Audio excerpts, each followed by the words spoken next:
India's unsolved case 2025 రాజస్థాన్లో డౌజా అనే చిన్న విలేజ్లో ఒక ఫేమస్ బాబా ఆశ్రమం ఉండేది.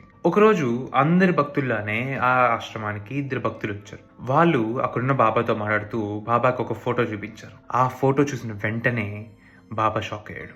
ఇంతకీ ఆ ఫోటోలో ఉన్నది ఎవరు? 2004 జైపూర్ పోలీస్ స్టేషన్కి ఒక కేసు వచ్చింది. Kamal Sharma taxi driver miss అయ్యాడు, లాస్ట్ 2 days కనపడటం లేదు అనేసి వచ్చింది. సో పోలీస్ జనరల్ కేసెస్ లానే ఈ కేసును కూడా డీల్ చేయడం స్టార్ట్ చేశారు. 1, 2, 3 years వరకు ఈ కేసులో ఒక్క లీడ్ కూడా దొరకలేదు. 3 years తర్వాత ఈ కేసులో ఒక మేజర్ బ్రేక్ త్రూ దొరికింది. ఈ కేసుకి సంబంధించి ఒక పర్సన్ అరెస్ట్ చేశారు. ఆ పర్సన్ పేరు డాక్టర్ దేవేంద్ర శర్మ. ఈ దేవేంద్ర శర్మకి మిస్ అయిన కమల్ శర్మకి ఆ బాబాకి సంబంధం ఏంటి? దేవేంద్ర నిజం చెప్పాడు. ఇంతకేంట నిజం? 2004 జూలైలో దేవేంద్ర ఒక టాక్సీ బుక్ చేశాడు. ఆ టాక్సీలో వచ్చింది కమల్ శర్మ.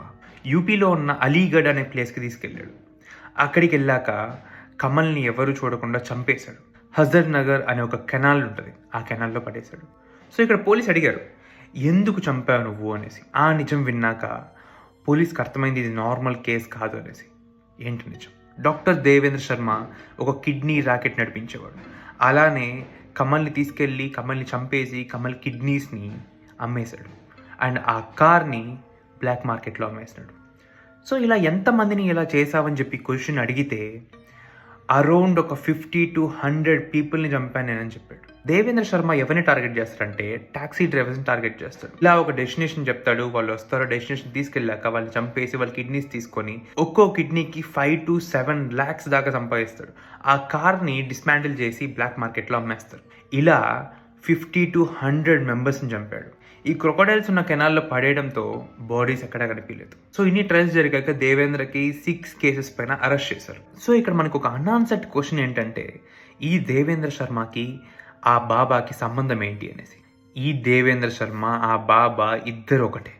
దేవేంద్ర శర్మని అరెస్ట్ చేశారు కదా, ఆ బాబాలా ఎలా మారాడు అనేసి. దేవేంద్ర శర్మని 2004లో అరెస్ట్ చేశారు. 2007లో పెరోల్ పైన ఒక 2 months బయటికి వెళ్ళాడు. బయటికి వెళ్ళి మళ్ళీ జైలుకి రాలేదు. అక్కడి నుంచి రాజస్థాన్లో ఉన్న ఈ ఏరియాకి వెళ్ళాడు. లేనిపోని జ్యోతిష్యాలని చెప్పేసి ఫేమస్ అయిపోయాడు. అలా ఫేమస్ అయిన దేవేంద్ర శర్మ ఒక బాబాజీలా మారాడు. సో ఈ బాబాజీ ఇన్నేళ్ల తర్వాత పోలీస్కి ఎలా దొరికారు? తన ఫోన్ రీఛార్జ్ చేశాడు.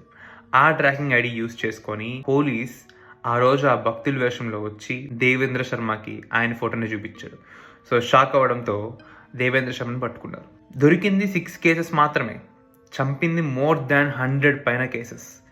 ఎక్కడా బయటికి రాలేదు. ఎన్నో కేసెస్ లానే ఈ కేసు కూడా అన్సాల్వ్డ్గా మిగిలిపోయింది. ఇంకా ఇలాంటివి తెలుసుకోవాలనుకుంటే ప్లీజ్ ఫాలో.